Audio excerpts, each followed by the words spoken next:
মারিয়াম যখন বাচ্চা প্রসব করেছিল তখন আল্লাহ কুদরতিভাবে খেজুর গাছের মধ্যে পাঠিয়ে দিয়েছিল। মারিয়াম যে গাছের খেজুর গাছের নিচে ছিল, মারিয়াম ডাক দেখ, আল্লাহ আমি এখন তো ক্ষুধার্ত, আমি ক্ষীণ দুর্বল, আমার বাচ্চা আসছে, ঈসা নবী দুনিয়াতে আসছে, আল্লাহ আমার রক্তক্ষরণ হয়েছে, আমি খুবই দুর্বল, আমি খুব নাজুক।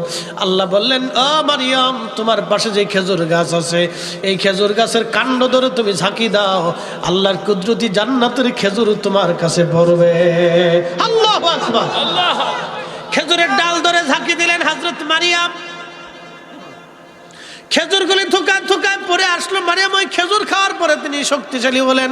আল্লাহ নবী বললেন, যেই খেজুর মারিয়াম খাইলো, তোমরা তোমাদের নারীদেরকে সেই খেজুর খাওয়াও, বাচ্চা হৃষ্টপুষ্ট হবে, নারী শক্তিশালী হবে, এই খেজুরও তোমরা তোমাদের নারীদেরকে খাওয়াও। এই খেজুর না খাইয়া বেটিরা খালি ফুচকা খায় আর আপনার চটপটি খায়। এই ওয়াজ করছি দেখে আমার বাইরে যদি বেজার হন, কিছুই করার না। ইব্রাহিম খলিলুল্লাহ দুইজন বিবি, আমাদের দুইজন মা। একজন মায়ের নাম হযরতে সারা, পৃথিবীর সেরা সুন্দরী নারী ছিলেন। এত সুন্দর করে আল্লাহ বানাইছিলেন আম্মাজানকে, শরীরের ভিতর দিয়ে রক্ত প্রবাহিত হতো, সেটা দেখা যাইতো। ওই ফিলিস্তিনের নারীরা আম্মাজান সারার বংশধর, এই জন্য দেখবেন ফিলিস্তিনের মেয়েরা অনেক সুন্দর। কি কথা কর না কেন? ওদের বাচ্চারা দেখবেন পুতুলের মতো সুন্দর। ইসরায়েলের নর পিশাচের দলগুলি দখলদার জালিম ইসরায়েল তাদেরকে বোমা মেরে মেরে হত্যা করে, তারপরও ওই মারা মাথা নত করে নাই, ওই বাচ্চারা পর্যন্ত মাথা নত করে না, ওই পুরুষরা মাথা নত করে না, ও দেশের যুবকরা মাথা নত করে না। কথা বলেন ঠিক কিনা? আমরা ইসরায়েলের প্রতিবাদ করতে পারি? প্রশ্ন রাখবেন মুফতি ফরিদি, কি করে ইসরায়েলের প্রতিবাদ করব? ইসরায়েলের দুইটা পণ্য বাংলাদেশে চলে, একটা পেপসি কোম্পানি, কোকাকোলা কোম্পানি, আর একটা হলো Nestle company. Pepsi, Coca-Cola, Fanta, Nestle, নেসলের বিস্কুট আছে, কফি আছে, আরও অনেক অনেক খাবার আছে, বাচ্চাদের দুধ আছে, খাবার আছে। এইগুলি আপনারা বর্জন করে চলবেন, দোকানদারা বিক্রি করবেন না, কাস্টমাররা কিনবেন না। বাজান 100 টাকার পেপসি যদি আপনি কিনে খান, 50 টাকা ইসরায়েলে চলে যাবে। আমরা ইসরায়েলে 50 টাকা পাঠাবো না, ওই 50 টাকা দিয়ে ওরা আমার ফিলিস্তিনি ভাইদের বুকে গুলি করবে। আমরা ইসরায়েলের কোনো পণ্য ছব না, খাবো না, কিনবো না, বিক্রি করবো না। কথা বলেন ঠিক কিনা? এবার পেপসি যদ্দূর পারেন কার্টুন ধরে কিনে নিয়ে বাদ নিয়ে খাবেন, ও খালি খালি পেটটা মোটা হয়। আল্লাহর কসম করে বলতেছি, ও খাইলে কোনো ফজিলত নেই, খালি পেট মোটা হবে। আপনি খাইয়ে দেখেন 1 মাস, হ্যাঁ উজুরি বাড়বে, আর কিচ্ছু না, ফ্যাটের ভিতরে খালি চর্বি জমবে। আপনি যে তেল মেল খাইছেন না, খাওয়ার পরে একটা পেপসি মেরে দিবেন, ওই পেটের ভিতরে যত তেল আছে ওটা জমে যাবে, যত দিন যাবে তত বাড়তে থাকবে। আপনি লবণ দেন আর সোডা দেন, কোনোটাই কাজ হবে না, ও খালি পেটটা বাড়বে। দেখবেন আপনি 1 মাস খাওয়ার পরে খালি পেপসি খাবেন, আরসি খাবেন, ওই ঘোড়ার ডিম আবি জাবি খাবেন, দেখবেন যে পেটটা একবারে টেপা মাছের মতো এরকম বড় হয়ে গেছে। ফ্যাট থাকবে আগে, থাকবে পেট থাকবে আগে আগে, রহিম থাকবে পিছিয়ে পিছিয়ে।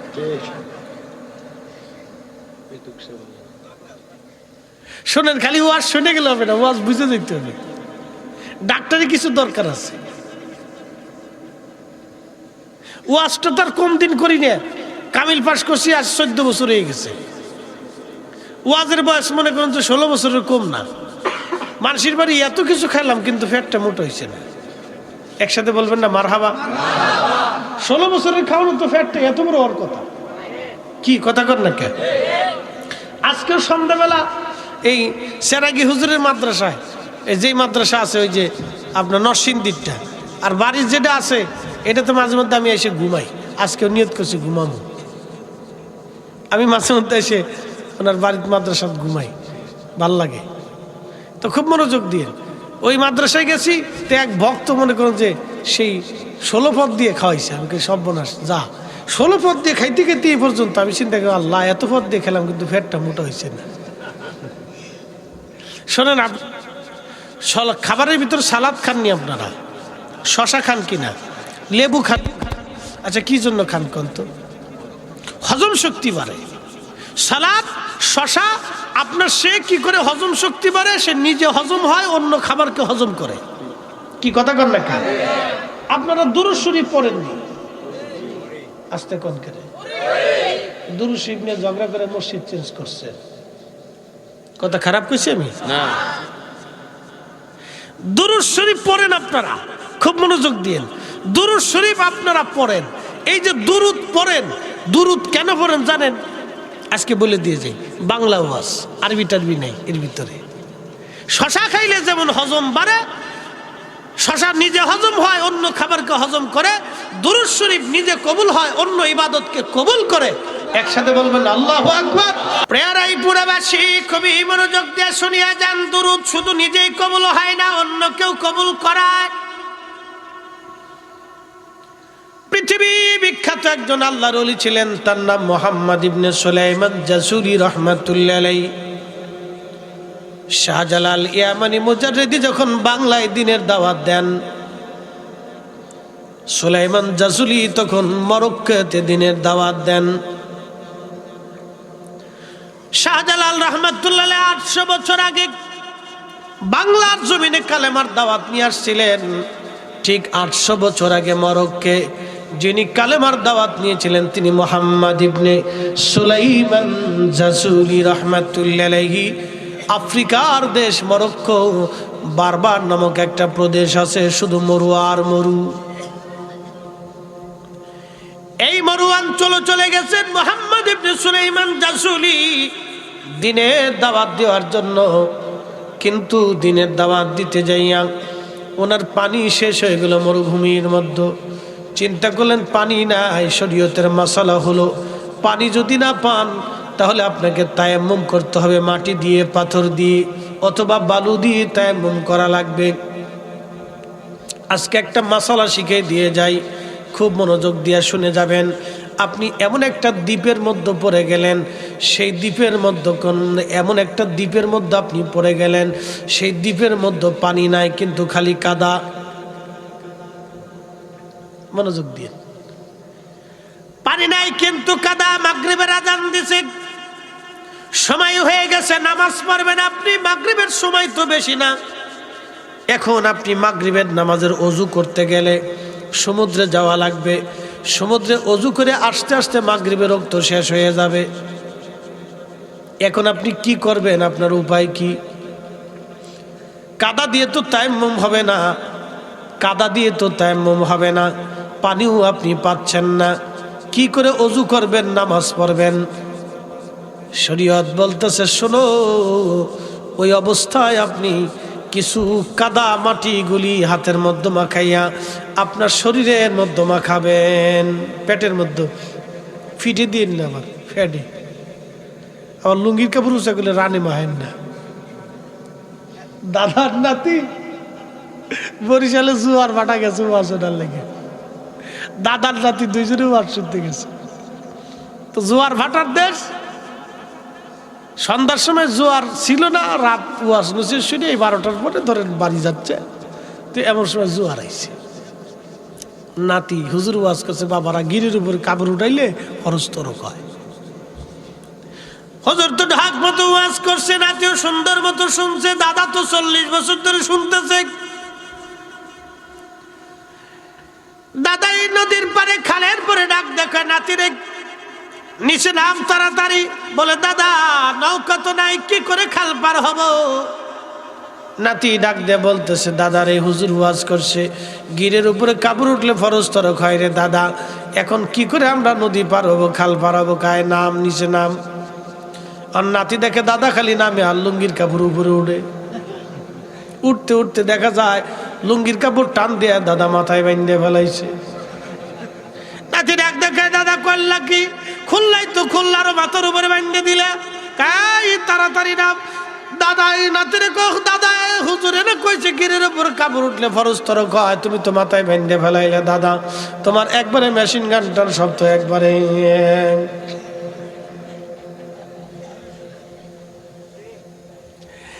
দাদা ডাকতে বলতেছে, নাতি রে 40 বছর ধরে ওয়াজ শুনি, তোর বাপ জন্ম নেওয়ার আগে থেকে ওয়াজ শুনি, জীবনে কোনোদিন খালের ওই পারের ওয়াজ এই পারে নেই।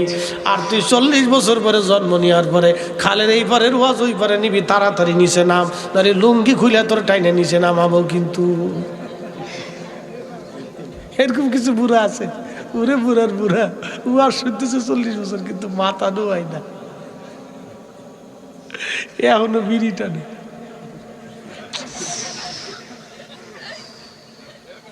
দেন টানটা কি, এবার একটা টান দি।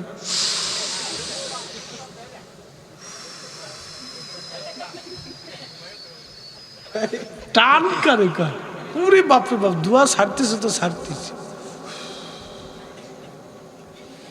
টেনশন একবারে ফিরি, আর দুনিয়াত করে টেনশন নেই। কি মজা, কি আরাম। রায়পুরের মুসলমান খুবই মনোযোগ দিয়ে শুনিয়া যান। মুহাম্মদ ইবনে সুলাইমান জাসুরি রাহমাতুল্লাহ আলাইহি, পানি নাই, ওযু করবে, মরুভূমি, বালু তো আছে, কিন্তু শরীয়তের শর্ত আপনাকে পানি খোঁজা লাগবে। বলছিলাম কাদার ভিতরে মাটিগুলি নিয়ে আপনি পেটের মধ্যে মাখবেন, শরীরের গরমে দেখবেন পানি শুকায় গেছে, বালুগুলি পেটের সাথে বেঁধে রইছে। কথা ঠিক কি না? ওই সময় আপনি তায়াম্মুম করার নিয়তে পেটের মধ্যে হাত মারবেন, বালুর মধ্যে হাত মেরে সর্বপ্রথম আপনি মুখের মধ্যে মাখাবেন, তারপরে আবার হাত মারবেন, বাম হাত দিয়ে আর ডান হাতের উপরে দিয়ে এইভাবে আগে মারবেন। তায়াম্মুম শিখাই দিয়ে যাই।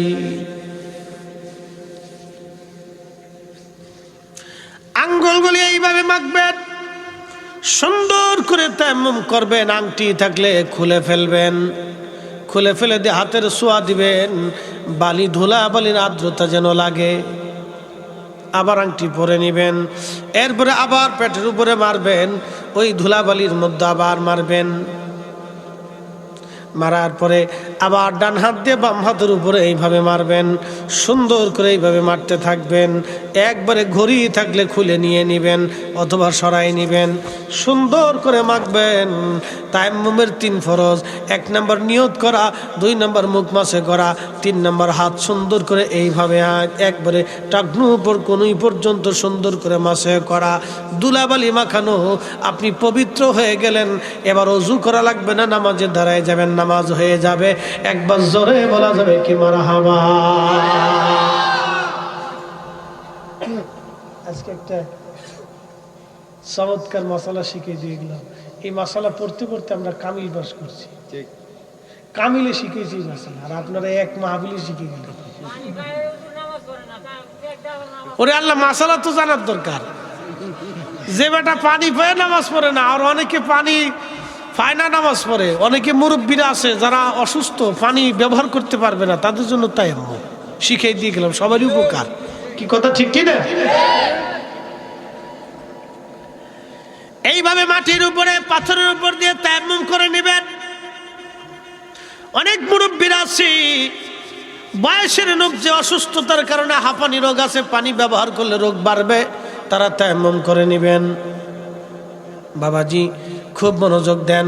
অনেক মুরব্বীরা আছে গ্যাস্ট্রিকের সমস্যা, ঘন ঘন গ্যাসের কারণে তার ওযু ছুটে যায়, সে বারবার ওযু করতে পারবে না, সে তায়াম্মুম করে নেবেন।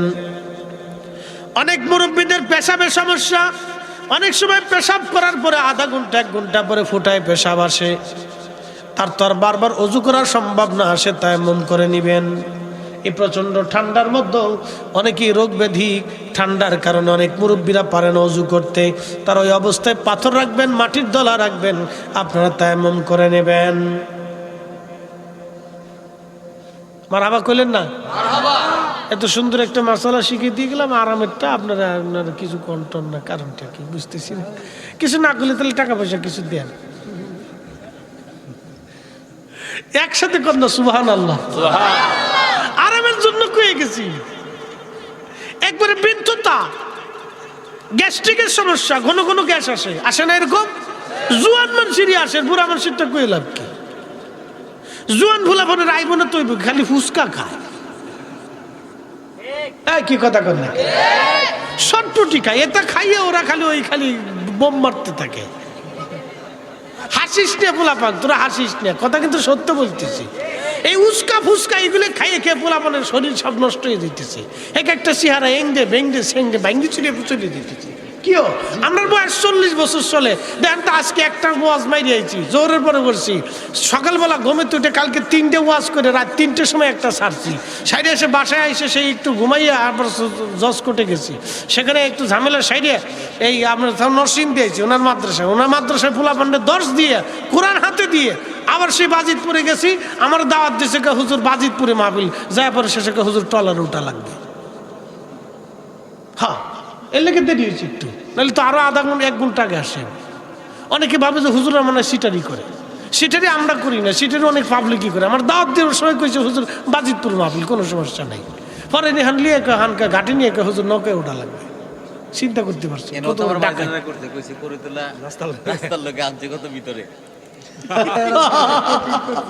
আটতে আটতে 15 মিনিট হয়েছে। যাক করে তো লাস, অসুবিধা নাই, একটু হাঁটাও হলো, মাহফিলে আসাও হলো, কলাও বেচা হলো, কলা খাওয়া হয়ে গেল। একসাথে জোরে বলেন আল্লাহু আকবার। প্রিয় মুসলমান, খুব মনোযোগ দিয়ে যেই কথাগুলি বলছিলাম এইগুলি আমাদের জানাটা প্রয়োজন, মাসলা মাসাইল বোঝা প্রয়োজন। 40 বছর বয়স হয়ে গেছে, এখনো চেহারা টলে নাই। একসাথে বলবেন না মারহাবা। এই তোমাদেরকে বলে দিতেছি, যুবক যারা আছো তোমরা শুনে রাখো, জীবন অনেক সুন্দর, জীবন কিন্তু অনেক সুন্দর। এই জীবনকে তোমাকে ব্যবহার করা লাগবে। বলে হুজুর কি ব্যবহার করব? তোমরা হাসবা না, ফসকা মুসকা আবি যাবি খাবা না, তোমরা খাবা ভালো জিনিস, টাটকা জিনিস খাবা, কাঁচা কাঁচা সবজি খাবা, যেগুলি খাইলে মানুষের সৌন্দর্য স্বাস্থ্য থাকবে। 5 ওয়াক্ত নামাজ পড়বা, অজু চলে গেলে আবার অজু করবা, চেহারা আমার আল্লাহ এমনি নুরানি বানিয়ে দেবে। এই যে দাদার চেহারা বালা, দাদা 5 ওয়াক্ত পড়েননি? পড়েননি 5 ওয়াক্ত, তার লাগে চেহারা বালা। শশাকা আমি দাখিল পরীক্ষা দিছি যে বাদ বসিয়া, ও চাচা প্রত্যেক সিজনে 3 মণ করিয়ে আপনার টমেটো খাইতো। হ্যাঁ, প্রত্যেক খাবারে সে টমেটো খাবেই। আমি বললাম কাকু এত টমেটো খান কে? কয় বাবা শোন, তোরা তো পোলাপান বুঝোস না, উস্কা ফুচকা খাইস। তার চেহারা টকটক করতো বুড়াকালে। আমি প্রত্যেক সিজনে মিনিমাম 3 মণ আমি টমেটো লাগবেই আমার, আমি খাওয়াতে বললে আমার টমেটো লাগবে। আমরা বেডিরা বিদেশি টাকা পাইলে ফুচকার দোকানে চলে যায়। এই কি কথা কর না, শটপটি পাইলে বেডির আর দুনিয়াত কিছু লাগে না, মনে বেহেশত বইবে খাইতে যায়।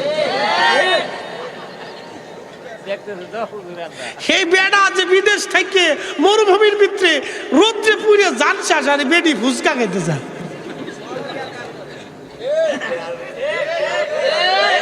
কথা কর ফুচকা বাজান, খুব মনোযোগ দিয়ে।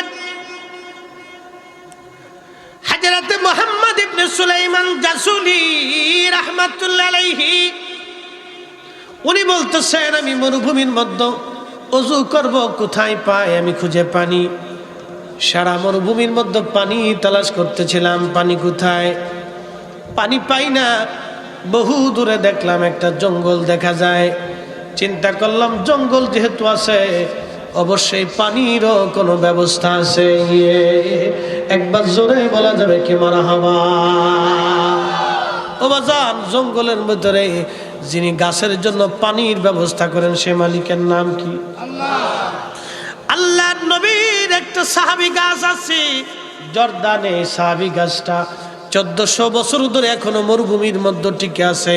তার 30 মাইল ডানে এবং 30 মাইল বামে, 30 মাইল সামনে, 30 মাইল পিছনে বিরাট শুধু মরু আর মরু, শুধু মরু আর মরু। এর ভিতরে কোনো গাছ নাই, তরু নাই, লতা নাই, নদী নাই, খাল নাই, বিল নাই, পানি নাই, কিন্তু একটা গাছ মরুভূমির মধ্যে 1400 বছর ধরে দাঁড়িয়ে আছে। এই গাছের নাম সাহাবী গাছ। এই গাছের নিচে কে পানি দিল? যিনি পানি দিচ্ছেন সেই মালিকের নাম কি? আচ্ছা, রায়পুরের মুসলমান আজকে বলে দিয়ে যাই, সারা জীবনের জন্য মনে রাখবেন, আপনারা যেই মালিক একটা গাছকে 1400 বছর ধরে অদৃশ্যভাবে পানি দিয়ে বাঁচায় রাখতে পারে, সে আল্লাহ আপনার আমার জন্য রিজিকের ফয়সালা করে কি করে না?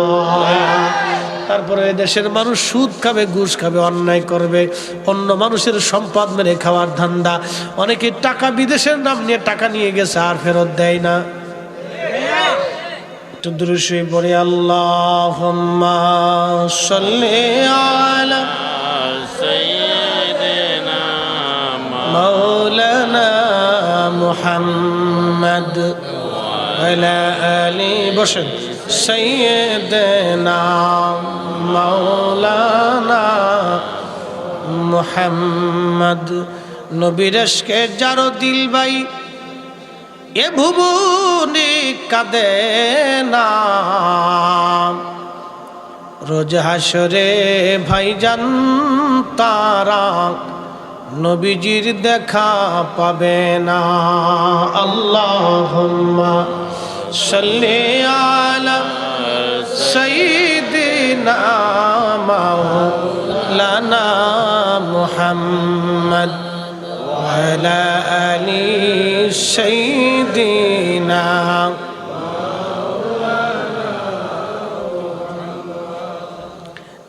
শুনেন, দিনের মাহফিলে বাধা আসবে, ও আগে থেকেই আছে। কেউ পছন্দ করবে, কেউ করবে না। ওইগুলি তাকানোর টাইম বাবা আমাদের নাই। মানুষ আল্লাহরই ভুল ধরে, কয় মেঘ সকালবেলা না দিয়ে বিকেল বেলা কেন দিল না? আল্লাহরই ভুল ধরে, আমার নবীর ভুল ধরে এই উম্মত। কি কথা বলেন? নবী মুহাম্মদ আমাদের মতো মানুষ ছিল, বোধহয় ভুল ছিল। কি বুঝলেন? আমার মতো দাড়িওয়ালা বিরাট পুরুষ এক বুজুর্গ ওয়াজ করে যাচ্ছে, নবীর ভুল ছিল। যারা নবীর ভুল ধরে তারাও বাজান আলেম, তারাও মানুষ, তাদেরও সংখ্যা মহব্বত কম না। হাজার হাজার তাদের অনুসারী আছে, তারাও নবী মুহাম্মাদের ভুল ধরে ফেলে। আমাদের ভুল ধরবে, এটাই স্বাভাবিক। ওয়াজ হবে আমার 2 ঘন্টা। আপনাদেরকে যদি আমি বিভিন্ন বিষয়ে ওয়াজ না শোনাই, তাহলে বাজান আপনারা বুঝবেন না। ওয়াজ মানে এটা না খালি আমি আপনাকে ধর্মের কাহিনী শোনাই যাব। ওয়াজ অর্থ হচ্ছে আমি আপনাকে শিখাই দিয়ে যাব, এটা ক্লাসের জায়গা।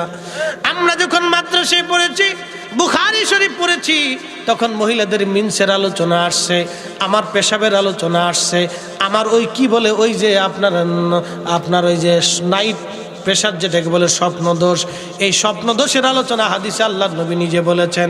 নবী যদি স্বপ্ন দোষের ওয়াজ করতে পারে, তাহলে আমি নবীর উম্মত হয়ে ওয়াজ করতে পারবো না। কারণটা কি? ধর্ম কি আপনার কাছ থেকে শিখা লাগবে নাকি? ওয়াজ কি আপনার কাছ থেকে শিখতে হবে? ফিকহের ক্লাসিক আমাদের উস্তাদরা মহিলাদের সংক্রান্ত মাসালা আমাদেরকে শিখাইছে, পুরুষ সংক্রান্ত মাসালা শিখিয়েছে, স্বামী স্ত্রীর সহবাসের মাসলা শিখিয়েছে। আমরা শরম পাইতাম, হুজুর আমাদেরকে বেদ দিয়ে পিটাইতেন, বেটা তোরা যদি না জানিস উম্মাদকে কি করে শিখাবি তোরা? হুজুর মানে এটাই না, হুজুর মানে এটাই না খালি ঘন্টা মরি দিয়া থাকবে। আলেমদের কাজ চতুর্পাশে একজন মানুষের মাথার থেকে পা পর্যন্ত সব কিছু শিখাই দিয়ে যাওয়া লাগবে, বুঝাই দিয়ে যাওয়া লাগবে। আমার দেশের ছেলেরা, যুবকরা অনেক সময় অনেক কিছু বুঝে না, কিন্তু তাদেরকে সব কিছু বিষয়ে সতর্ক করা আমাদের দায়িত্ব। কথা বলেন ঠিক কিনা? এখন একজনের ভালো না লাগতে পারে, সেটা তার বিষয়, ওটা আমার সাবজেক্ট না। অসুবিধা তার লাগতে পারে, সে তার কাছে খারাপ লাগতে পারে যে বিষয়টা হুজুর কেন আনলো। আপনাদেরকে একটা কথা বলি, আমরা মানুষ, মাথা থেকে পা পর্যন্ত আমাদের অনেক কিছুই আছে। কথা কোন ঠিক কিনা? আছে না? আমি আপনাদেরকে ওয়াজ শোনাবো, আমার উদ্দেশ্য হলো আপনাদেরকে আল্লাহর দিকে ডাকা। সেজন্য কি করে ডাকবো? আল্লাহর কোরআন আল্লাহ নিজে বলতেছেন, উদউ ইলা সাবিলি রাব্বিকা বিল হিকমাতি ওয়াল মাউইজাতিল হাসানা। তুমি মানুষকে আল্লাহর দিকে ডাকবা, প্রথম কাজ হলো হিকমতের সাথে ডাকবা। হিকমত দিয়া, প্রজ্ঞা দিয়া, মেধা দিয়া, জ্ঞান দিয়া, আকল দিয়া তুমি মানুষকে আল্লাহর দিকে ডাকবা। তারপরে ওয়াল হাসানা, সুন্দর শব্দ দিয়ে ডাকবা, ভালোবাসা দিয়ে ডাকবা, উত্তম কথা দিয়ে ডাকবা। আল্লাহর আইনের বাহির আমরা যাই না, আল্লাহর আইনের ভিতরেই আছি। খুব মনোযোগ দিয়ে ওয়াজের মজলিসে হুজুর যদি আপনাদেরকে মহিলা সংক্রান্ত মাসালা শেখান, আপনার লজ্জা পাওয়া যাবে না, মা বোনদেরও লজ্জা পাওয়া যাবে না, কারণ এগুলো রাসূলুল্লাহর হাদিস। আরে আম্মা জান আল্লাহ রসুলের কাছে হযরত আলী যায় বলতেছেন, ইয়া রাসূলুল্লাহ, ইয়া হাবিব আল্লাহ, ইয়া নবী আল্লাহ, আমার পুরুষ তো আমি উত্তেজিত হওয়ার সময় আমার মজি বের হয়, পানি বের হয়, নবী গো আমি এখন কি করব? অজু করব না গোসল করব? আমার দিকে তাকান, লজ্জা করবেন না, এটা রাসূলুল্লাহর হাদিস। কেউ বেজার হোক না, লাভ দিক না ফাল দিক, ফালতু কথা বলুক না ফালতু কথা, ও ছাতা দেয়, আমার টাইম নেই। আমার দিকে তাকান, আলীকে নবীজির জামাতা, ফাতেমার স্বামী, জামাই দিয়ে শ্বশুরের কাছে মাসলা জিজ্ঞেস চাই। জামাই শরম লাগলো না, শ্বশুর উত্তর দিল শরম লাগলো না, আর আপনার শরম লেগে গেছে। কি কথা কন না, ধর্ম শিখাবার হয়েছে আমাকে।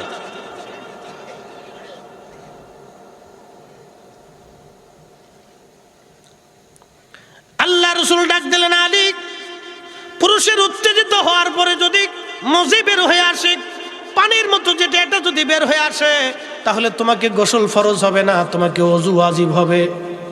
এই মাসালা জীবনে অনেকেই জানতেন না, আজকে শিখে যান। কি কথা কন না কেন? রসুল যদি শিখাইতে পারে তার জামাইকে, তাহলে আমি কেন আপনাকে শিখাইতে পারবো না?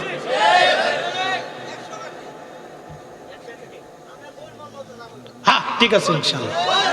নারে তাকবীর, নারে ইরশাদ, আহলে সুন্নাত ওয়াল জামাত। বাবাজি, আজকে একটা সুন্দর মাসালা শিখলেন না? অনেক যুবকরা কিন্তু জানে না এই মাসালাটা, অনেক জানে না। এই সময় কি ওযু ওয়াজিব, আপনাকে ওযু করতেই হবে, নারী হোক আর পুরুষ হোক। শারীরিক এটা আল্লাহ পাকের প্রদত্ত নিয়ামত। কি কথা কন না কেন? এই নিয়ামতটা যদি না থাকতো তাহলে আমি জন্ম নিতাম না, বাপ শরম পায় লাভ নাই। এই নিয়ামতটা থাকার কারণে আমি দুনিয়াতে আসছি, আমার মা পেটে ধারণ করছে। এটা পৃথিবীর সব মানুষ আছে, নবী, রসুল, অলি, গাউস, কুতুব, আলেম ওলামা, মুফতি, মুহাদ্দিস, মক্কা মদিনার ইমাম, শায়েখ, কেউ কিন্তু বাদ নাই। বাপ সোয়া লক্ষ নবীর জীবনে আল্লাহ পাক এই সিচুয়েশন তৈরি করে দিচ্ছে। তো খুব মনোযোগ দিয়ে আল্লাহ রসুল বলতেছে, আলী রে শুনে রাখো, এই সময় তোমাকে ওযু ওয়াজিব হয়ে যাবে, গোসল ফরজ হবে না। তবে যদি সাদাটা বের হয়ে আসে, যেটাকে নুতফা বলা হয় আরবিতে, তাহলে তোমাকে ওই সময় গোসল ফরজ হবে। প্রিয় যুবক ভাইরা, শরম করা যাবে না, মা বোনরাও শরম করবেন না, কারণ এই বিষয়টা জানার দরকার ছিল বিধায় আমি বলে দিয়েছি। তায়াম্মুমের মাসালা আপনাকে শিখাইলাম, এই মাসালা আপনারা জানতেন না বিধায় আপনাদেরকে শিখাইলাম। আমরা এইগুলি শিখতে শিখতে 22 বছর পার করছি। যদি এইগুলি আপনারা না জানেন তাহলে কে শিখবে? গোসলের ফরজ 3টা। গোসলের ফরজ কয়টা? 3টা গোসলের ফরজ। 1 নম্বর গোসলের ফরজ হলো নাকের মধ্যে পানি দেওয়া, গড়গড়ার সাথে কুলি করা, আর সমস্ত শরীর ধৌত করা। আমার দেশের হাজার হাজার মুসলমান আছে গোসলের ফরজ কয়টা বলতেই পারে না। কি কথা কর না কেন? হাজার হাজার নারী আছে গোসলের ফরজ কয়টা করতে পারে না।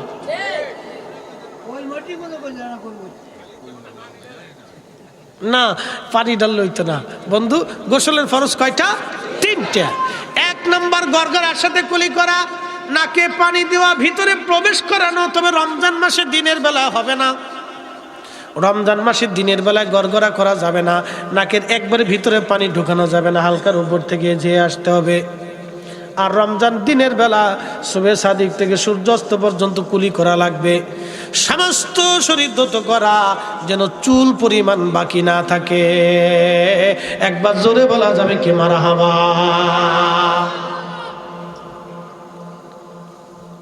তাহলে কয়টা জিনিস আজকে শিখে গেলেন দেখেন। কেউ স্যার দেখায় চলে গেলে ও সাথে আমার দেওয়ার টাইম নেই। ধর্মের কথা বলেই যেতে হবে, শরম পাইলে কিচ্ছু আসা যায় না ভাই। একসাথে বলবেন না আল্লাহু আকবার। এবার আসেন মূল আলোচনায় চলে যাই। তায়াম্মুম সংক্রান্ত আলোচনাতে আমি অনেক কথা আপনাদেরকে নিয়ে বলছি। একটা আলোচনায় আসলে বাপ আনুষঙ্গিক কথা আসতেই হবে। আপনারা মানুষ, আমি একজন মানুষ, রাত 1টা পর্যন্ত বসে রয়েছেন। আপনাদেরকে যদি একটু আনন্দ না দিই তাহলে আপনারা কিন্তু ঝিম এসে যাবে, ঘুম এসে যাবে। কথা ঠিক কি না? এটা কিন্তু এশার পরের ওয়াজ না, এটা রাত 12:30টার ওয়াজ। এ সময় আপনাকে আমাকে একটু আনন্দ দিতেই হবে, মনের তৃপ্তি দিতেই হবে। না দিলে তো আপনি বসে থাকতে পারবেন না। এই মনের তৃপ্তি দেওয়ার জন্য আপনাদের মাঝে মধ্যে আমরা কিছু মস্করা করি, একটু হাসাই, যাতে আপনার অন্তরের প্রশান্তি লাগে। আরে আল্লাহ রসুল নিজে সাহাবা ইকরামকে হাসাইছে। একসাথে বলবেন না মারহাবা? হযরত আলী রাসূল করিম খানা খাচ্ছিলেন। খানা খাওয়ার সময় আল্লাহর নবী খেজুর খাচ্ছেন, আর খেজুরের বিচি হযরত আলীর কাছে রাখতেছে। সুবহানাল্লাহ। জামাই শ্বশুর কি? জামাই শ্বশুর খেজুর হযরত আলীর কাছে রাখতেছে। আল্লাহর নবী খেজুর খায় আর খেজুরের বিচি আলীর কাছে রাখে। কিন্তু সবাই চিন্তা করে ব্যাপার কি, নবী খেজুর খায়, খেজুর আলীর সামনে দেয় কে? বিচি আলীর সামনে দেয় কে? খাওয়া শেষ হয়ে যাওয়ার পর আল্লাহ নবী বললেন, বলো তো তোমরা কে আজকে খেজুর বেশি খাইছে? সাহাবীরাকে আল্লাহ ইয়া রাসূলুল্লাহ কেমনে বিচার করব? কয় খুঁজে দেখো, যার সামনে বেশি খেজুরের বিচি আছে সেই বেশি খাইছে।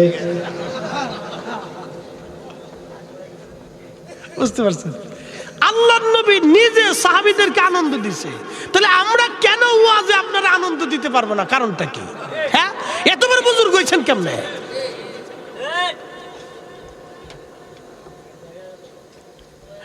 প্রিয় মুসলমান আমার, খুবই মনোযোগ দিয়ে শুনিয়া যান।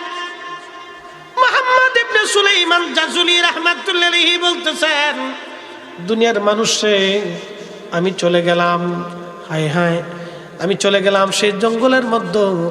যাইয়া দেখি, জঙ্গলের মধ্যে যাইয়া দেখলাম একটা সুন্দর করে ঘর আছে। ঘরের পাশে দাঁড়ায় ডাক দিলাম, কেউ আসো, দরজা খোলো। আমি মুহাম্মদ ইবনে সুলাইমান জাজুলি, আমি ওযু করব, নামাজ পড়ব, দয়া করে তাড়াতাড়ি করে তুমি দরজা খুলে আমার জন্য পানির ব্যবস্থা। দরজাও খুললো না, ভিতর থেকে কোনো সারা শব্দ আসলো না। মুহাম্মদ ইবনে সুলাইমান জাজুলি রাহমাতুল্লাহি আলাইহি বলতেছেন, এরপরে আমি দৌড়ায় গেলাম, যা দেখি জঙ্গলের মধ্যে একটা কুয়া আছে। কুয়ার মধ্যে পানি আছে, কিন্তু পানি উঠানোর মতো কোনো দড়ি মশক নাই। চিন্তায় পড়ে গেলাম আমি, দড়িও নাই, মশক নাই, কি করে আমি কুয়ার ভিতর থেকে পানি উঠাবো? সুলাইমান জাজুলি রাহমাতুল্লাহি আলাইহি বলেন, আমি দৌড়াদৌড়ি শুরু করলাম। দৌড়াচ্ছি আমি দৌড়াই, কিন্তু দড়িও নাই, মশকও নাই। বাজান, আপনারা যেটা সহজ মনে করতেছেন ওয়াজ, এটা সহজ না। আপনারা পরিপূর্ণ ঘুমাইছেন। আমি আজকে সারা দিন রাত 24 ঘন্টায় মাত্র 3-3.5 ঘন্টা ঘুমাইছি। ঢাকার থেকে জার্নি করে বাজিতপুর মাহফিল সেরে আপনার এখানে আসছি। ভাইজান, আমি যদি একটু আপনাদেরকে নিয়ে মহব্বতের মশকরা না করি তাহলে আমারও ক্লান্তি লাগবে, আপনাদেরও ক্লান্তি আসবে। রাত কিন্তু প্রায় 1:45 বাজতেছে, রাত্র কম না বাজানো, অনেক রাত হয়েছে। এই সময় মানুষ বসে বসে ওয়াজ শোনে না, অনেক মানুষ কাঁথার নিচে যায় ঠান্ডার মধ্যে ঘুমাই পড়ছে। আপনারা বসে রয়েছেন, এটা ইমানের পরিচয়, এটা ইমানের পরিচয়, ইমানের পরিচয়। কথা কোন ঠিক কিনা?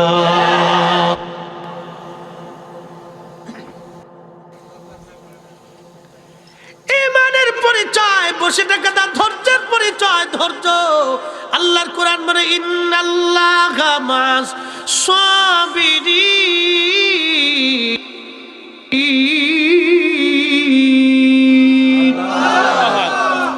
আল্লাহর কোরআন বলে, নিশ্চয় আমি আল্লাহ সবরকারীদের সাথে থাকি, শীলদের পক্ষে থাকি। আমি মনোযোগ দিয়েন। হযরত সুলাইমান জাসুলি রাহমাতুল্লাহি আলাইহি বলতেছেন, ও দুনিয়ার মানুষ, আমি চলে গেলাম জঙ্গলের মধ্যে, দড়িও নাই, মশক নাই, কি করে পানি উঠাবো? চিন্তার মধ্যে পড়ে গেলাম। চিন্তার মধ্যে পড়ে যাওয়ার পরে আমি একবার কুয়ার পাশে দৌড়াই যাই, আবার জঙ্গলে দৌড়াই যাই। কিছুক্ষণ পরে দেখলাম একটা আফ্রিকার ছোট্ট মেয়ে কুয়ার অদূরে দাঁড়ায় দাঁড়ায় মুস্কি মুস্কি হাসে। ডাক দিয়ে বললাম, ওরে বালিকা, কি জন্য তুমি দূরে দাঁড়ায় দাঁড়ায় হাসো? ওরে মেয়ে, বলো তুমি কি দড়ি মশক সামলাইছো? মেয়েটা ডাক ডাক, না হুজুর, দড়ি মশক আমি সামলাই নাই। তাহলে বলো তুমি কি জন্য হাসো? বলে, হুজুর আপনার এই ছুটাছুটি দৌড়া দৌড়ি দেখে আমি হাসি। বলে, মেয়েরে, মা রে, আমি যে দৌড়াই সাদে তো দৌড়াই না, পানি উঠেইতে হবে, আমার অজু করতে হবে, নামাজ পড়তে হবে রে মা। কিন্তু দড়িও নাই, মশক নাই, কি করে পানি উঠাবো? ছোট্ট মেয়েটা ডাক দিয়ে বলল, হুজুর মনে কিছু নিবেন না, আপনার পরিচয়টি কি দয়া করে বলবেন? বলে, হ্যাঁ আমার পরিচয়, আমার নাম মোহাম্মদ ইবনে সুলাইমান জাসুলি। বলে, হুজুর আপনার পরিচয় আমি বহুদিন আগে শুনেছি, আপনি অনেক বড় মুহাদ্দিস, এই আফ্রিকায় আসছেন কালেমার দাওয়াত দেওয়ার জন্য। তবে হুজুর একটা কথা বলি, মনে কিছু নিবেন না। বলো মা, কি বলতে চাও? কুয়ার নিচ থেকে কি দরিয়ার মশক ছাড়া পানি কি উঠানো যায় না? না না, জোরে বলেন আল্লাহু আকবার। আরো জোরে, আরো জোরে, আরো জোরে। তেলের গাড়ি তেলে চলে, হাওয়ার গাড়ি হাওয়ায় উড়ে, বিনা তেলে চালায় গাড়ি নবী সুলাইমান। আমরা সেই মুসলমান, আমরা সেই মুসলমান। কথা বলেন ঠিক কিনা? মোহাম্মদ ইবনে সুলাইমান জাসুলি ডাক দেখে, মা দড়ি বালতি ছাড়া কি করে পানি উঠাবো? বলে, হুজুর আপনি দাঁড়ান, আমি উঠাচ্ছি। আরো জোরে। আমার মা বোনদের ফুসকা নিয়ে কেন ওয়াজ করলাম? ও মা বোনেরাও আসেন, এখন শুনে যান। আমরা ফুসকার পাগল, টেলিভিশনের পাগল, স্টার জলসার পাগল। বোনেরা রে,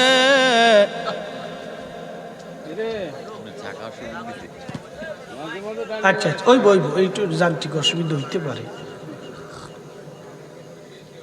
ও মা বোনেরা, আপনারা শুনে যান। আপনাদেরকে নিয়ে কেন মস্করা করি? সেই দিনের মা আর আজকের মা এক মা না, সেই দিনের বোন আর আজকের বোন এক বোন না। কথা কর। যুবকরা, আপনাদেরকে মাসালা বলে দিয়ে যায়। আজকে আমার মায়েরা গর্ভবতী হয় কি হয় না? আমরা মায়ের পেটের মধ্যে ছিলাম। আগের যুগের মুরব্বীরা শুনে যাবেন, আপনারা তো নিজেরাই সাক্ষী। আগের মায়েরা গর্ভবতী হইলে দাদি নারীরা তারা নামাজ পড়াইতো, তারা রোজা করাইতো, জিকির করাইতো, কোরআন শরীফ পড়াইতো, আর বলতো, বেটি বাজবা কি বাজবা না কোনো গ্যারান্টি নাই, আল্লাহর কাছে কান্নাকাটি করো, আল্লাহ যাতে সহি সালামতের ব্যবস্থা করে দেয়। কি কথা কন ঠিক কিনা? এখনকার বেটিরা পেটে বাচ্চা নিয়ে সারা রাত স্টার জলসা, নাচানাচি, লাফালাফি, নাটক, সিনেমা দেখে।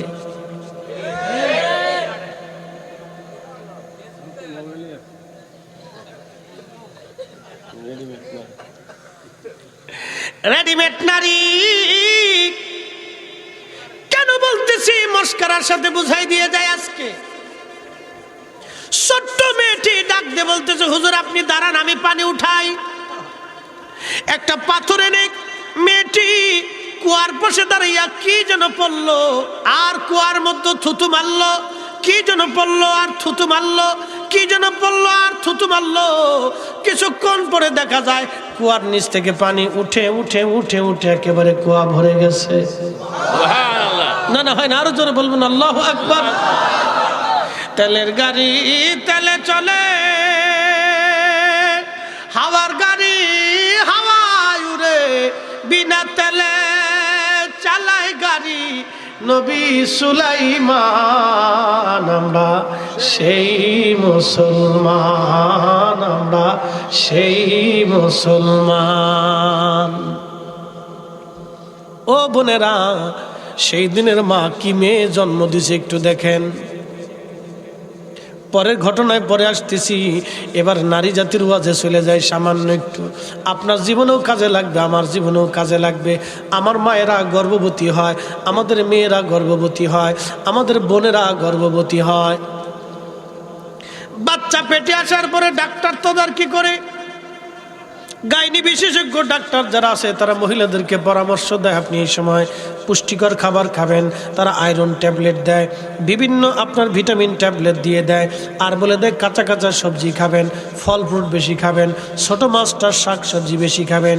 ঠান্ডা লাগানো যাবে না, অসুস্থ হওয়া যাবে না, তদারকি রাখতে হবে, ভারী কাজ করা যাবে না, পেটে আঘাত পড়ুক এমন কোনো কাজ করা যাবে না। তাহলে বাচ্চা বিকলাঙ্গ হবে, বাচ্চা অসুস্থ হবে, বাচ্চা অন্ধ হতে পারে। ভালো পুষ্টিযুক্ত খাবার খেতে হবে যাতে বাচ্চা স্বাস্থ্যকর হয়। কথা খারাপ বেশি আমি, এটা আমাদের তদারক করার সবার জন্য দায়িত্ব। আল্লাহর নবী এই ব্যাপারে কি বলে গেছে এবার শুনে যান। বলবেন যে রসুলের বাইরে ওয়াজ করতেছি না। আল্লাহ রসুল বললেন, আমার উম্মতরা তোমাদের গর্ভবতী নারীদেরকে খেজুর খাওয়াও। মারহাবা কর। কি খাওয়াও? কেন খেজুর খাওয়াবে? আল্লাহ রসুল এই জন্য বলে গেলেন খেজুর এই জন্য খাওয়া, এটা পুষ্টিকর খাবার, এটা জান্নাতের ফল, আল্লাহর পছন্দের ফল। হযরতে মারিয়াম যখন বাচ্চা প্রসব করেছিল তখন আল্লাহ কুদরতিভাবে খেজুর গাছের মধ্যে পাঠিয়ে দিয়েছিল।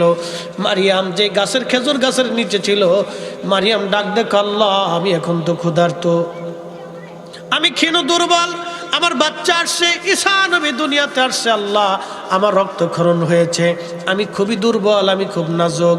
আল্লাহ বললেন, ও মারিয়াম, তোমার পাশে যে খেজুর গাছ আছে এই খেজুর গাছের কাণ্ড ধরে তুমি ঝাঁকি দাও, আল্লাহর কুদরতি জান্নাতের খেজুর তোমার কাছে পড়বে। আল্লাহু আকবার। খেজুরের ডাল ধরে ঝাঁকি দিলেন হযরত মারিয়াম, খেজুরগুলি থুকায় থুকায় পরে আসলো। মারিয়াম ওই খেজুর খাওয়ার পরে তিনি শক্তিশালী হলেন। আল্লাহ নবী বললেন, যেই খেজুর মারিয়াম খাইলো তোমরা তোমাদের নারীদেরকে সেই খেজুর খাওয়াও, বাচ্চা হৃষ্টপুষ্ট হবে, নারী শক্তিশালী হবে, এই খেজুরও তোমরা তোমাদের নারীদেরকে খাওয়াও। এই খেজুর না খাইয়া বেটিরা খালি ফুচকা খায় আর আপনার চটপটি খায়। এই ওয়াজ করছি দেখে আমার বাইরে যদি বেজার হন, কিছুই করার না।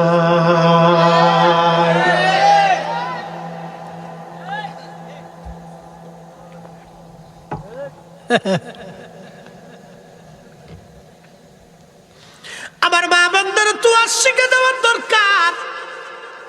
এখন আপনাদেরকে প্রশ্ন করি, জবাব দিবেন। নারী পুষ্টিকর খাবার খেলে যদি আমার মার পুষ্টিকর খাবার খাওয়ার কারণে যদি আমার পুষ্টি হয়, মা অসুস্থ হলে যদি আমি অসুস্থ হই, মা ঠান্ডা লাগলে যদি আমার নিউমোনিয়া হয়, ঠান্ডা লাগার সম্ভাবনা থাকে, হাঁপানি হতে পারে, তাহলে যেই মা পেটে বাচ্চা নিয়ে সারা রাত্র নাটক সিনেমা দেখে, নাচানাচি লাফালাফি দেখে, ওই বাচ্চা দুনিয়াতে আসার পরে এটা নাচানাচি লাফালাফি হয়ে যায়।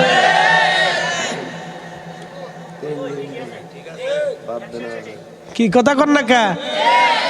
আমি যদি যুক্তির বাইরে বলি যে হুজুর যুক্তির বাইরে কইছেন, তাহলে কন আপনি। এটা শিখতে হবে আমাদেরকে। আমাদের নারীদের ওই সময় উচিত কি? কোরআন তেলাওয়াত করা, তাহাজ্জুদ পড়া, নামাজ পড়া, জিকির করা, হক হালাল খাবার খাওয়া, সুন্দর কথা বলা, সুস্থ মস্তিষ্কে থাকা, তাহলে আমাদের এই বাচ্চাগুলি সুস্থ হবে।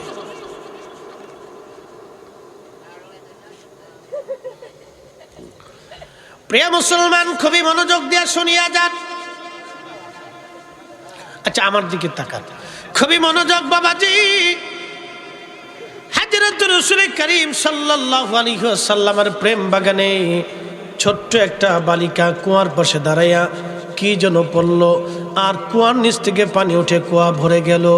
একসাথে জোরে বলবেন আল্লাহু আকবার।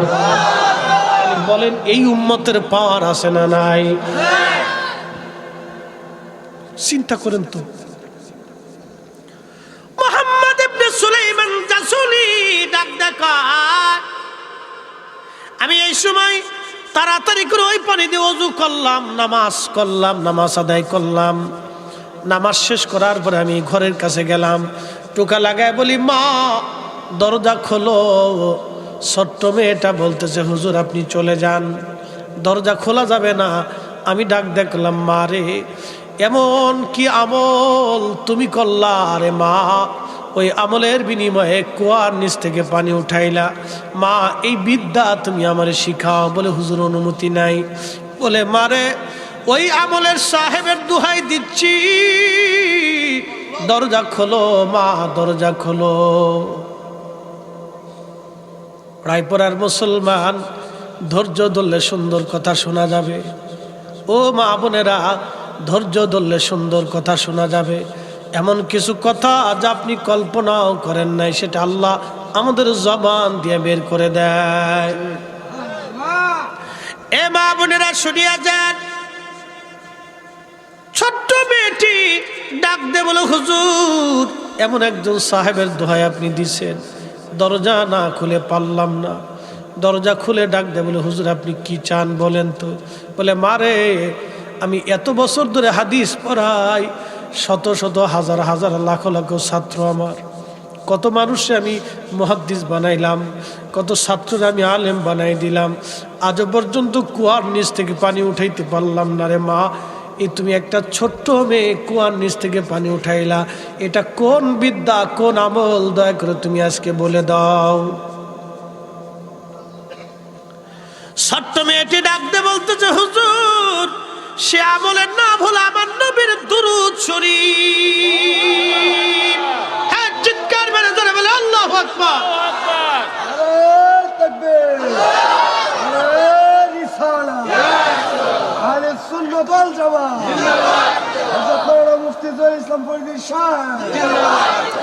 প্রশ্ন করে জবাব দিবেন, জমিন কার?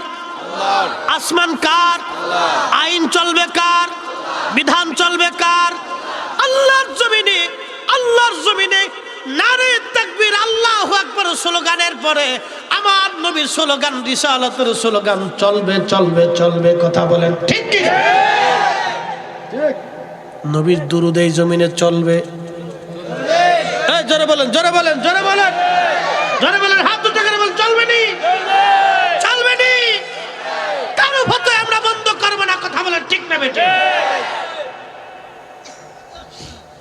নবীর দুরূদ পড়ো দিলে দিলে, তোমরা নবীর দুরূদ পড়ো দিলে দিলে, হৃদয় খুলে নবীর দুরূদ পড়ো দিলে দিলে, গর্বেতে রাসূল দিওয়ানা টের পাইলেন না, মায়া মেনা খবর দিল জিবরাইল আমিনে, হায় হায় খবর দিল জিবরাইল আমিনে, রাইখো মনে নবীর দরদ পড়ো দিলে দিলে, তোমরা নবীর দুরূদ পড়ো দিলে দিলে, হৃদয় খুলে নবীর দরদ পড়ো।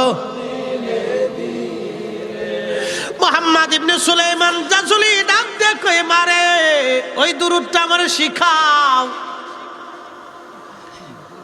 বাজান ওয়াজ কিন্তু শেষ না, আরো আসতেছে, সামনে বসে যান। চলবে তো?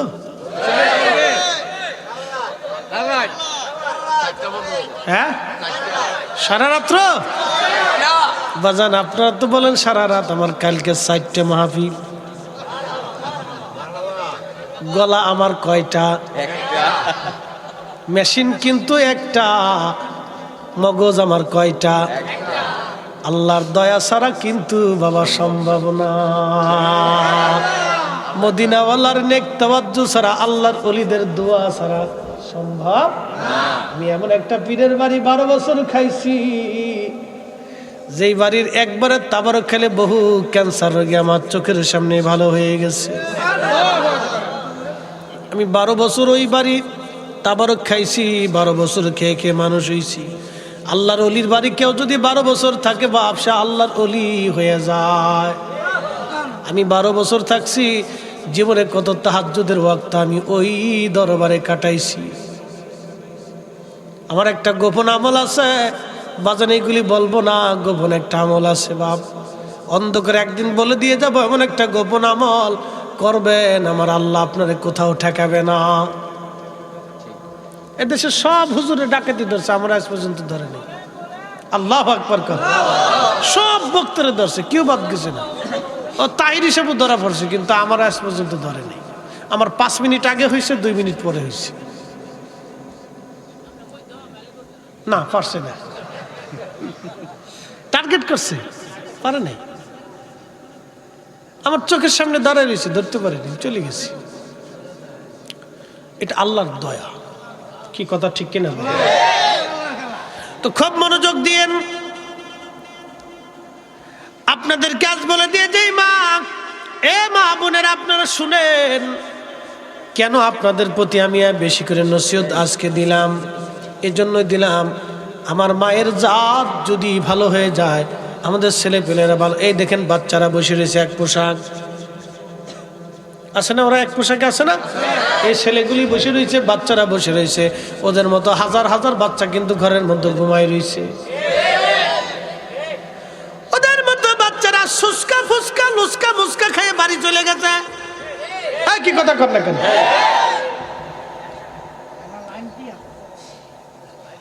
এই বাচ্চাগুলি বসে রয়েছে, দাদাকে লাইন ঠিক আছে।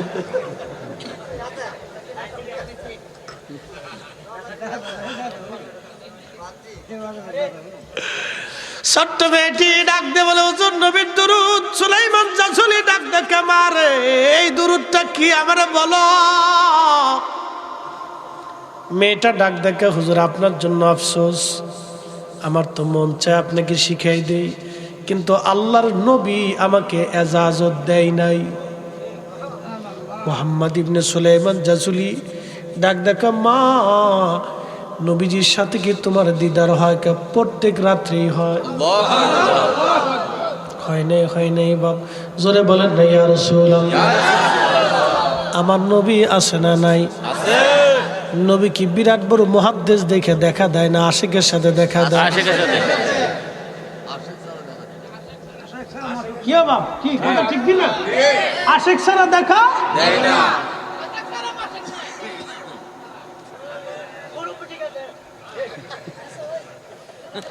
নবীর প্রেমিকেরা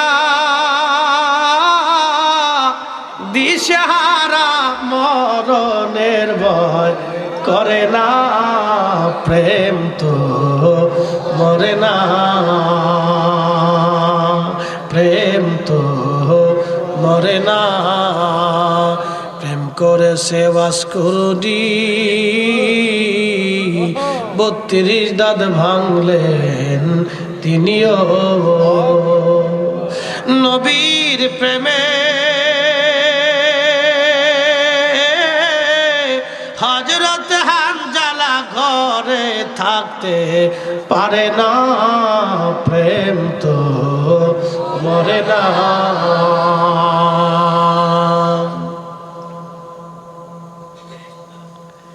এত বড় মুহাদ্দিস নবী দেখে নাই। ছোট্ট মেয়েটি ডাক দেখে, হুজুর প্রত্যেক রাত্রিবেলা নবীজির সঙ্গে আমার কথা হয়। আমার নবী আমার এই কুড়ে ঘরের মধ্যে এইখানে আসে। বলে, মারে বলো কি, রহমতের নবীর সাথে তোমার দিদার হয়? এত বছর হাদিস পড়াইলাম, একটা দিনও নবী পাইলাম না। আশেক ছাড়া নবীর কদম পাওয়া যাবে না রে বাপ, আশেক হওয়া লাগবে, বড় আশিক।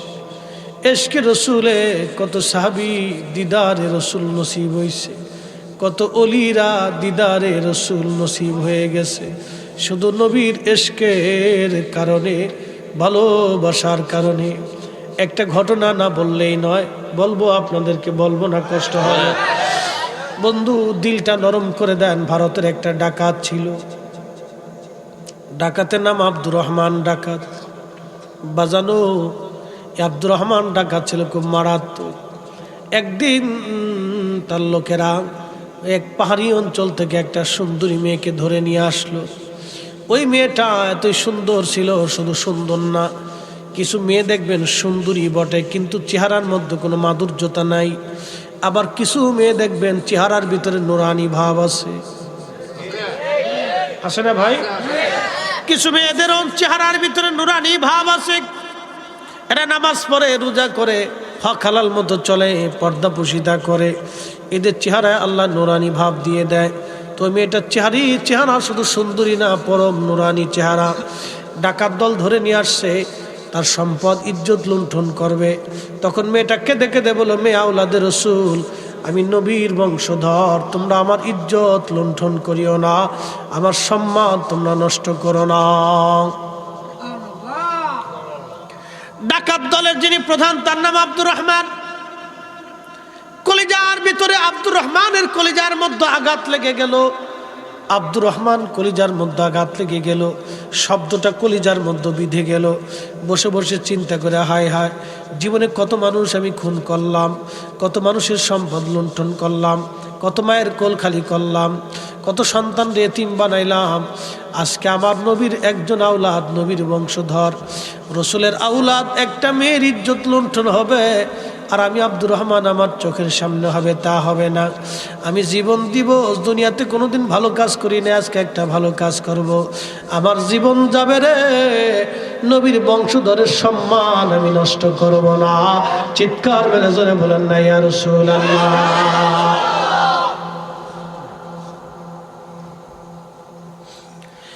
একটা কথা সারা জীবন শুনে রাখবেন, কেউ যদি রসুলের বংশধর হয়, সে বেনামাজি হবে না, বেশরিয়া হবে না, বেডি মানুষের সামনে যাবে না, বেডি মানুষের হাত ধরবে না, বেডি মানুষের ফু দিবে না।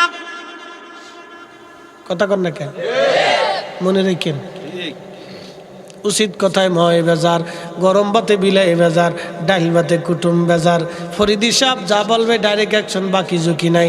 মানলে তাল গাছ, না মানলে আপনার ইচ্ছা, বুঝলে বুঝপাতা, না হলে ভাই তেজপাতা। কি কথা কন না কেন?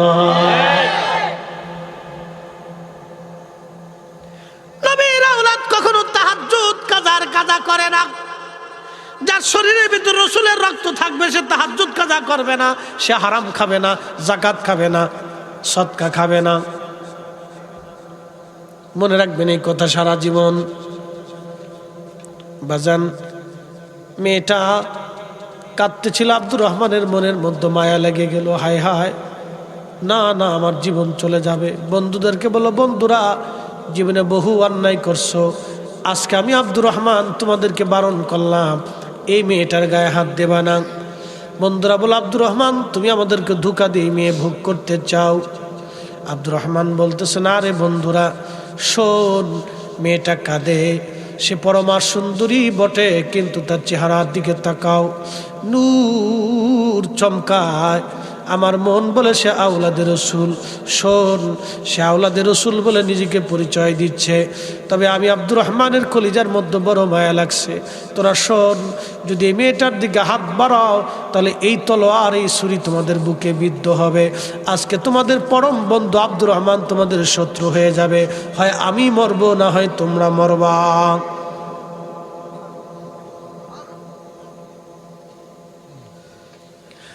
আমি মরবো না, তোরা মরবি। বন্ধুরা, আব্দুর রহমান থেকে তোকে ছাড়া যাবে না। এতদিনের বন্ধুত্ব একটা মেয়ের জন্য নষ্ট করবি বলে না, শুধু মেয়ে না, তিনি নবীর আওলাদ। আজকে তার ইজ্জত লুণ্ঠন আমি করতে দেব না। আব্দুর রহমান একা, ওরা চারজন ছিল, লড়াই শুরু হয়ে গেল। আব্দুর রহমান জীবনের মায়া করে নাই, বন্ধুদের দুইজনকে হত্যা করলো, বাকি দুইজন পালায়া পুলিশ নিয়ে আসলো। আব্দুর রহমানকে পুলিশটা ধরে নিয়ে গেল ব্রিটিশ আমল।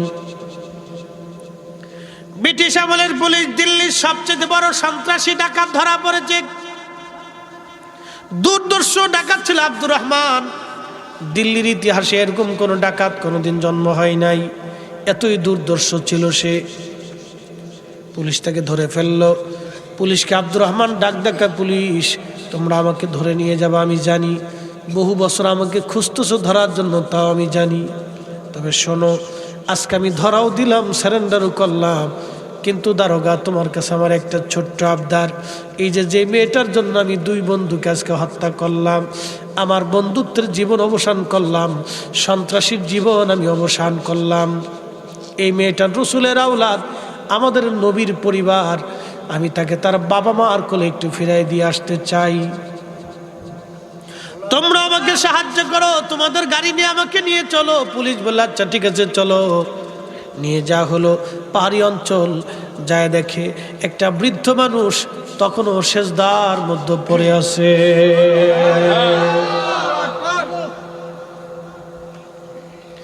মেয়েটা যায় বাবা বলে ডাক দিছে, বৃদ্ধ লোকটি সেজদার থেকে মাথা উঠে বলে মা তুমি কি ফিরে আসছো? বলে আব্বা জান চিন্তা করবেন না, আমি নিরাপদে ফিরে আসছি। বলে ভাইরে, আমি সেই তাহাজ্জুদের সময় ওরা তোমাকে ধরে নিয়ে গেছে, আজকে সারা দিন সারা রাত্র আমি আল্লাহর দরবারে সিজদায় পড়ে আছি। মেয়েটা ডাক দিয়ে বলতেছে আব্বা জান, ওই যে দেখেন যে এই যুবকের হাতের মধ্যে করা, এই যুবকের নাম আব্দুর রহমান, সে ডাকাত দলের প্রধান। আব্বা জান, আমি তাকে পরিচয় দিয়েছি আমি ওরা আওলাদের রাসূল।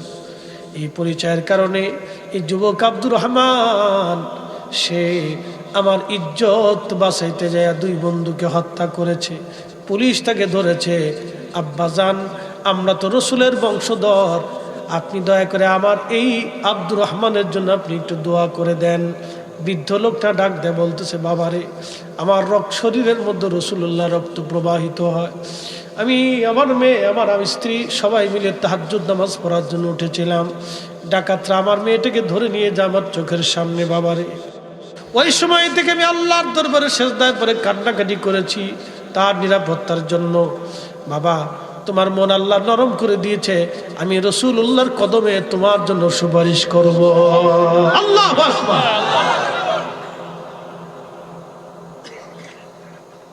আওলাদ রাসূল কারে কয় বুঝে যায়।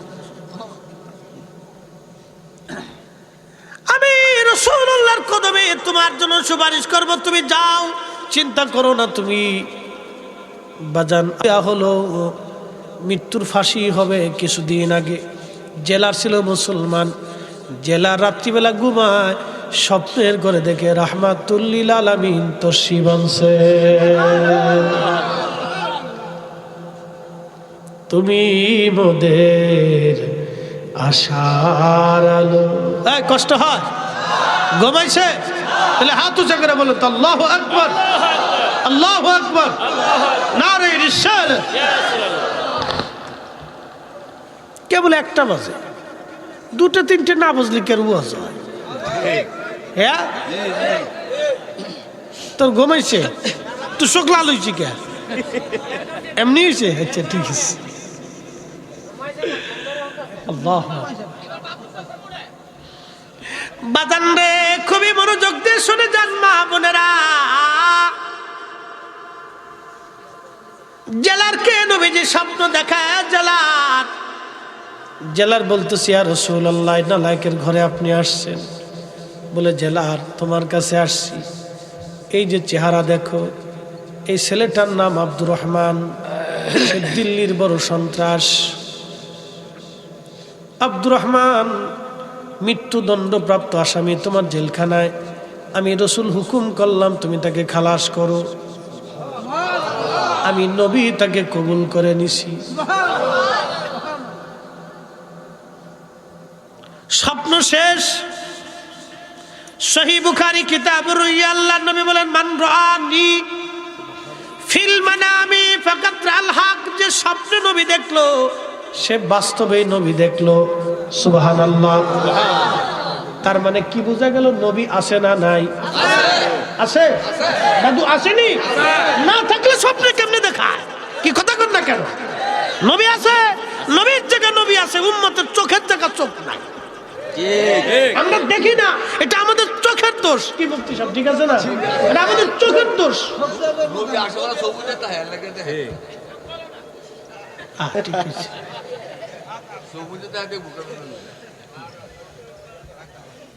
ঠিক আছে। রায়পুরের মুসলমান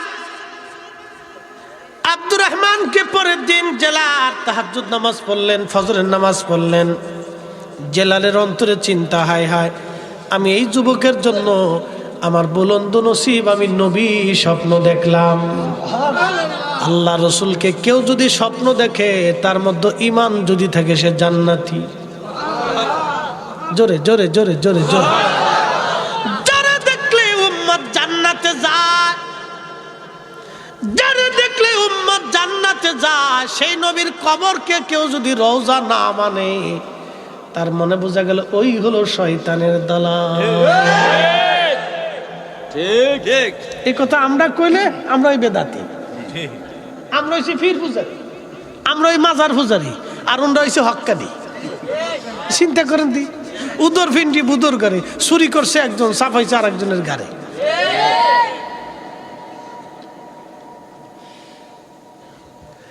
মনোযোগ দিয়ে শুনিয়া যান। আব্দুর রহমান জেলার সকালবেলা 10টায় অফিস আসার পরে তার যারা নিম্ন, একজন তো জেলার যিনি প্রধান, তিনি অন্য অফিসারদেরকে বললেন, যা মৃত্যুদণ্ড প্রাপ্ত একজন আসামি আছে আব্দুর রহমান, ডেকে নিয়ে আসো। ডেকে আনা হলো। জেলার চেয়ারের মধ্যে বসা তার আসনে আব্দুর রহমানকে দেখার সঙ্গে সঙ্গে জেলার দাঁড়ায় গেল। দাঁড়ায় যাইয়া তার চেয়ারটা ছেড়ে দিয়ে বলল, আব্দুর রহমান তুমি চেয়ারে বসো। আব্দুর রহমান বলে, জেলার বলেন কি? আপনার চেয়ারে আমি বসবো কেন? আপনার চেয়ারে আপনি বসেন, আমি আপনার আসামি। বলেন, আরে আব্দুর রহমান তুমি আসামি না, তোমার জন্য আমি রহমতের নবীর দিদার আমার নসিব হইছে। তুমি এই চেয়ারে বসবা, আমি দাঁড়ায় থাকবো। আব্দুর রহমান আজকে বলে যাও, আল্লাহ রসুল তোমাকে খালাস করে দিতে আমাকে হুকুম প্রদান করলো, তুমি জীবনে কি আমল করছো? আব্দুর রহমান কেঁদে বলে, জেলার জীবনে এমন কোনো খারাপ কাজ না আমি না করেছি, কিন্তু সেই দিনের ঘটনা, নবীর একজন আওলাদ, একটা মেয়েকে ধরে নিয়ে আসা হলো, তার ইজ্জত লুণ্ঠন হবে। সে কাঁদতেছিল আর বলতেছিল, আমি আওলাদের রসুল, নবীর বংশধর, তোমরা আমার সম্মান নষ্ট করিও না। আমি তার সম্মান বাঁচানোর জন্য আমার 2 বন্ধুকে হত্যা করলাম। নিজের জীবনের মায়া করি নাই, রসুলের ইজ্জতের মায়া বেশি ছিল আমার। আল্লাহু আকবার। নবীর ইজ্জতের মায়া আমার বেশি, জীবন থেকে নবীর ইজ্জতের মায়া বেশি করেছিলাম। সেই দিন আমি তাকে তার বাবার কাছে ফিরিয়ে দিয়ে আসছিলাম। তার বাবা নিজে আমাকে রাসূলুল্লাহর কদমে নালিশ করবে বলে দিয়েছিল। আজকে বুঝতে পারছি আমি ঠিক কাজ করেছিলাম, অন্যায় করি নাই। আমি আমার রসুলের একজন আওলাদের ইজ্জত বাঁচাইছি, যার কারণে আল্লাহর নবী আপনাকে সব নামকে খালাস করে দিতে বলেছে। একবার জোরে বলা যাবে কে মারহাবা। লা ইলাহা ইল্লাল্লাহ, জোরে লা ইলাহা ইল্লাল্লাহ, ও লা ইলাহা ইল্লাল্লাহ, হাসবি রব্বি জাল্লাল্লাহ, মা ফি কলবি গায়রুল্লাহ। আহা নূর মুহাম্মদ সাল্লাল্লাহ, বলি নূর মুহাম্মদ সাল্লাল্লাহ, বলি লা ইলাহা ইল্লাল্লাহ, লা ইলাহা ইল্লাল্লাহ, লা ইলাহা ইল্লাল্লাহ, মুহাম্মাদুর রাসূলুল্লাহ সাল্লাল্লাহু আলাইহি ওয়াসাল্লাম। এসেছেন যত নবী সকলের ইমাম, সালাম নবী তোমায় হাজারো সালাম। ইয়া